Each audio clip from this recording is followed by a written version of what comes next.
Bonjour, aujourd'hui nous allons voir comment passer un NAS QNAP TS451 de 1 Go à 8 Go.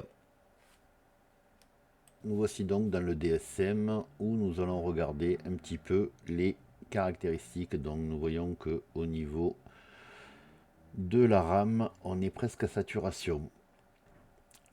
Donc pour cela, on va sur le moniteur de ressources et on voit qu'il reste un peu moins de 150 mégas, ce qui n'est pas suffisant pour exploiter correctement le NAS.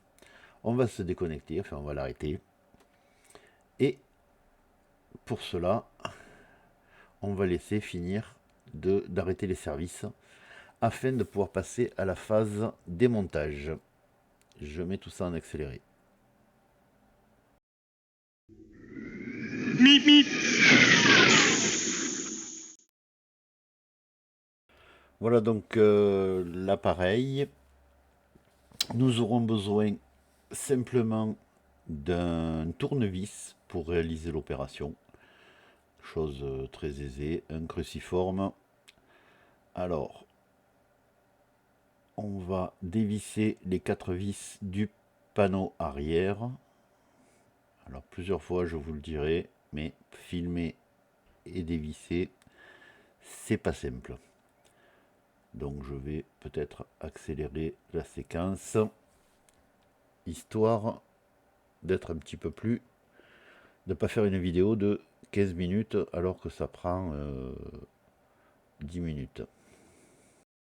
Voilà, donc là on va passer sur la face arrière, on voit le petit cadenas et on va essayer d'ouvrir ça en faisant coulisser simplement. N'hésitez pas à soutenir la chaîne en cliquant sur le pouce bleu, abonnez-vous, activez les notifications pour être tenu informé. Voilà, non seulement c'est pas simple, mais en plus, il faut pas oublier de lever les disques au préalable. Sinon, ça marche moins bien.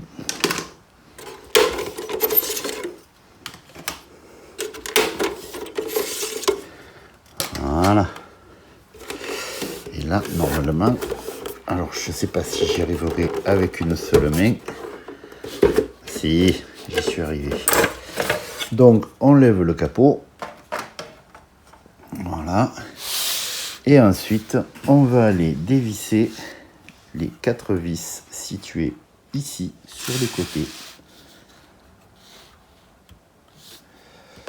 Alors, on va commencer d'abord par le rack. Donc normalement, il n'y a pas de risque de confondre les vis puisque chaque fois ce ne sont pas les mêmes. Mais le mieux, c'est quand même de les organiser un tant soit peu sur votre plan de travail.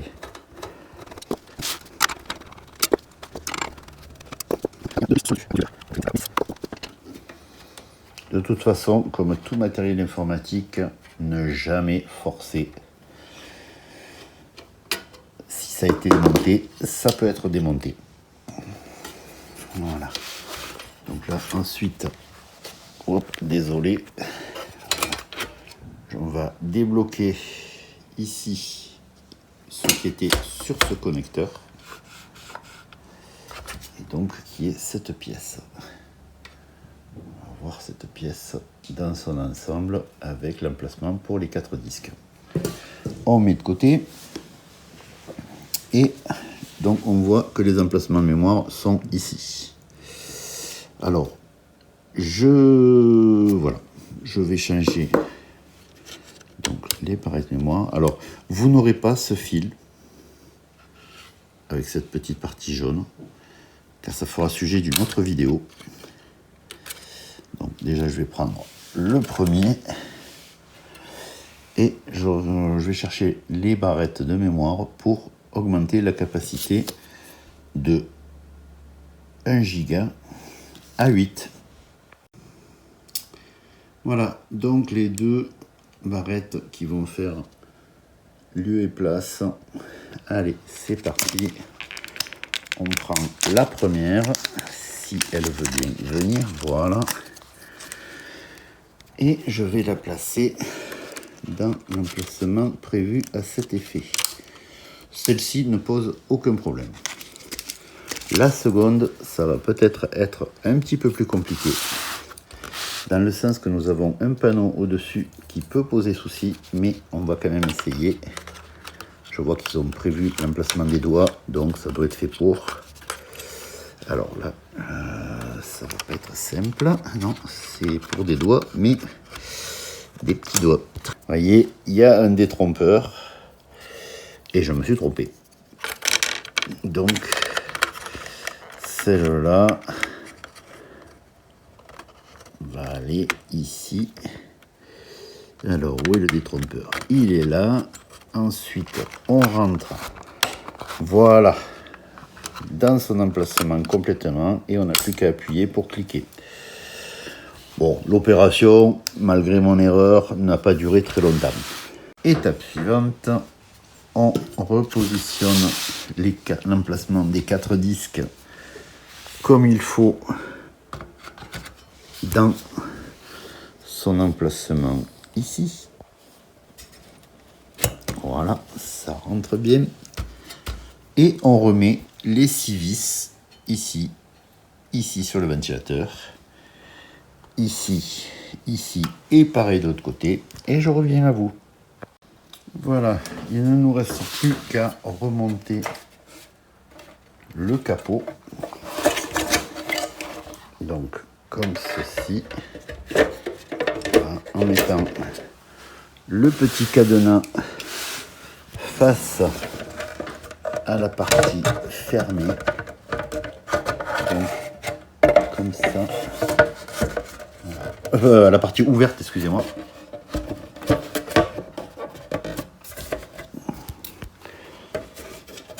Bon, encore une fois, avec une main, c'est pas faisable. Et il ne reste plus qu'à verrouiller en appuyant sur le fond et le bas. Alors, le bas ici, on met un doigt ici et en appuyant ici sur la partie haute. Voilà, et ça a coulissé. Nous sommes bien sur le cadenas fermé. Et il ne reste plus qu'à remettre les 4 petites vis.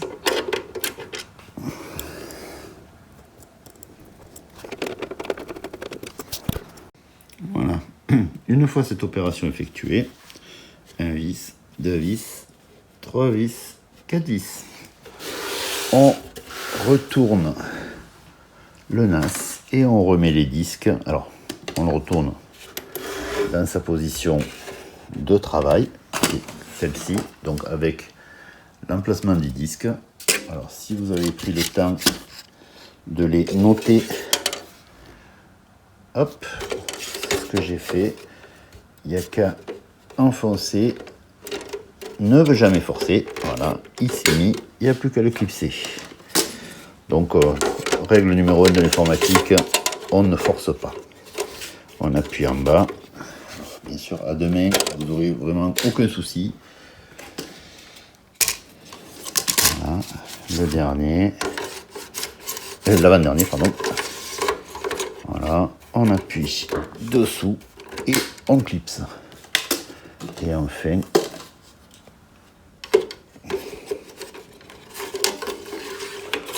voilà, on appuie en bas et on clipse. On rebranche. Voilà, le bazar là-bas. L'alimentation, après, en dernier. Moi, par défaut, je la mets toujours en dernier. Donc, le réseau, LAN 1 ou LAN 2, ça, c'est vous qui voyez. L'alimentation, ici. On appuie. Et est-ce que c'est un miracle? Oui, ça a l'air d'être un miracle. Donc, je vais aller sur l'ordinateur pour voir s'il a bien pris en compte les 8 Go. Et là, hop, on s'en fiche. Alors, une mise à jour, avertissement, ouais, ça c'est normal, malware, on s'en fiche, on s'en fiche. Et donc, on va aller voir maintenant sur la RAM, alors la RAM je n'utilise plus que 15% et il m'en a reconnu donc sur les 8 Go 767.